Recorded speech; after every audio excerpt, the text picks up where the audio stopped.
Live edit.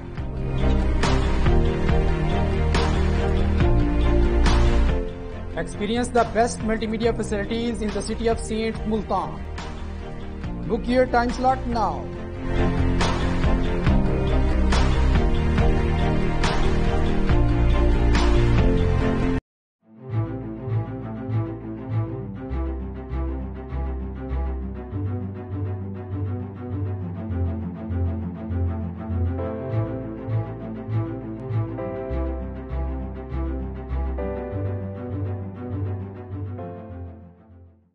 السلام علیکم ناظرین، میں ہوں آپ کا میزبان اون زبیر گشکوری اور آپ دیکھ رہے ہیں این نیوز۔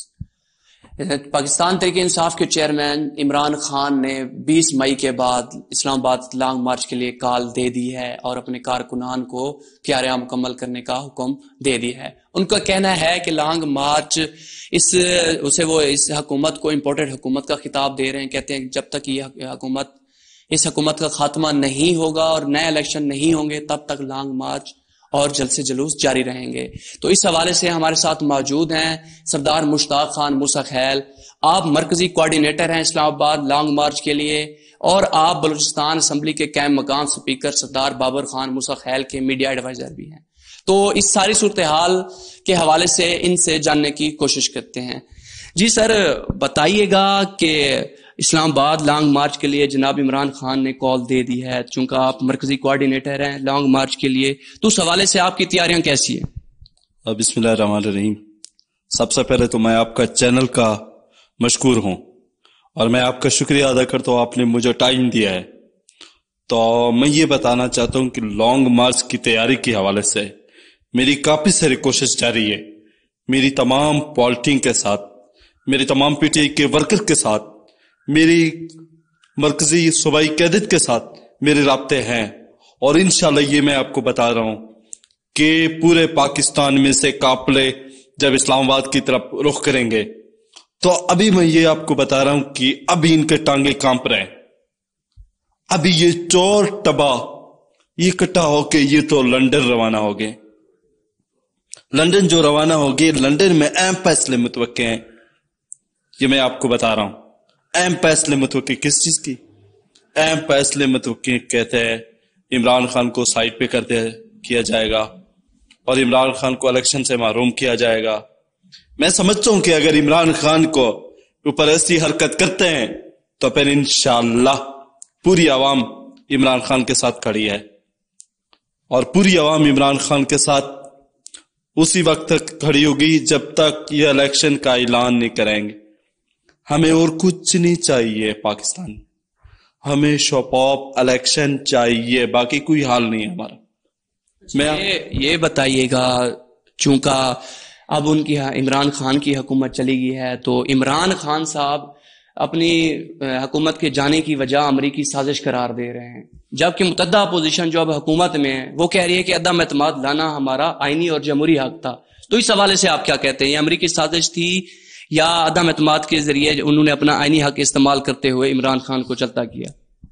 میں آپ کو بتاؤں، امریکی سازش تھی اور عمران خان کو انہوں نے سیٹ سے، کرسی سے اتارا۔ یہ وہاں پر گئے تھے امریکہ میں، نواز شریف تھا، شہباز شریف تھا، شاہد خاقان عباسی تھا، مریم اورنگزیب تھا، مریم نواز تھی، آصف علی زرداری تھا، بلاول بھٹو تھا، مولانا فضل الرحمان تھا، جس کو میں فضلو بولتا ہوں، جس کا نام انہوں نے ڈیزل رکھا ہوا ہے، تو وہ بھی تھا۔ تو عمران خان کے اوپر انہوں نے تحریک عدم اعتماد سے پہلے یہ لیٹر ان کے سازش بنی ہوئی تھی کہ عمران خان کو ہم لوگ وزیر اعظم سے فارغ کرتے ہیں۔ تو جب تحریک عدم اعتماد آئی جو وہاں پر ڈپٹی اسپیکر صاحب تھے، قاسم سوری صاحب تھے، انہوں نے ایک رولنگ دی، تو عمران خان نے صدر پاکستان کو ایڈوائز بھیج دی کہ قومی اسمبلی ڈیوائز کیا جائے، تو انہوں نے قومی اسمبلی کو توڑ دیا ہے۔ یہ چور طبقے نے پھر جا کے سپریم کورٹ میں درخواست دی، 9 تاریخ کو فیصلہ آیا۔ جب فیصلہ آ گیا تھا انہوں نے بتایا کہ الیکشن ہوگا تحریک عدم اعتماد کا. کوشش کافی جاری تھی. رات کے 12 بج چکے تھے. عمران خان نے کہا کہ میں آخری بال تک لڑوں گا، اور انہوں نے آخری بال تک لڑا ہے.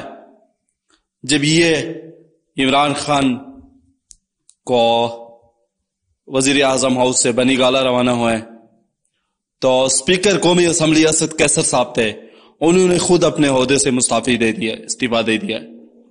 تو جب ووٹنگ ہوتی تھی، جب ڈپٹی اسپیکر قائم مقام اسپیکر قاسم خان سوری صاحب نے جب اجلاس کی شروع کیا تو اس نے کہا میرا دل نہیں کہتا کہ میں اجلاس کو صدارت کروں. تو انہوں نے وہاں پر مستعفی ہو کے انہوں نے اجلاس ایاز صادق کے حوالے کیا. تو عمران خان نے اسی دن قومی اسمبلی سے مستعفی ہونے کا اعلان کر دیا. تو عمران خان نے جلسوں کا شیڈول دے دیا ہے. پہلا جلسہ ان کو کراچی میں تھا، دوسرا لاہور کا تھا، پھر میاں والی تھا، راج جہلم میں تھا، اٹک میں تھا. کافی سارے عمران خان کے جلسے ہو رہے ہیں. اور یہ میں آپ کو بتاؤں، عمران خان بڑی پالیسی یوز کرے. عمران خان ایکٹو ہو چکا ہے. اچھا یہ بتائیے گا، چونکہ آپ جو ہے نا قائم مقام جو سپیکر ہیں بلوچستان اسمبلی سردار بابر خان موسیٰ خیل، ان کے میڈیا ایڈوائزر بھی ہیں، تو انہوں نے اپنے جب سے وہ حکومت میں آئے ہیں تو اپنے حلقے کے لیے کون کون سے اقدامات کیے؟ آپ کو میں بتاؤں، آپ کا چینل کا میں شکریہ. میں نے آپ کا چینل کو آپ کے چینل کے توقع سے سردار بابر خان موسیٰ خیل وہ شخص ہیں جن کا والد صاحب حاجی عصمت اللہ خان موسیٰ خیل تھا. ٹھیک ہے، حاجی عصمت اللہ خان موسیٰ خیل نے موسیٰ خیل میں بڑے بڑے کام کیے.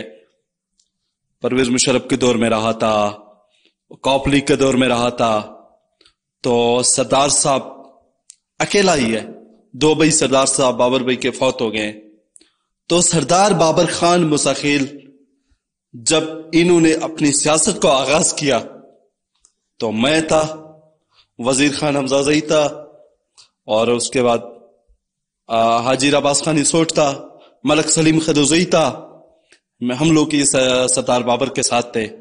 تو بابر بھائی کو میں نے بتایا، بابر بھائی نے کہا کہ کو اپنی قوم سے مشورہ لینا تھا کہ میں کون سی پارٹی میں جاؤں. اب مجھے یہ بتاؤ، میرے سے پرویز مشرف والی نے کانٹیکٹ کیا کہ آپ سردار صاحب کو ہماری پارٹی میں شامل کریں.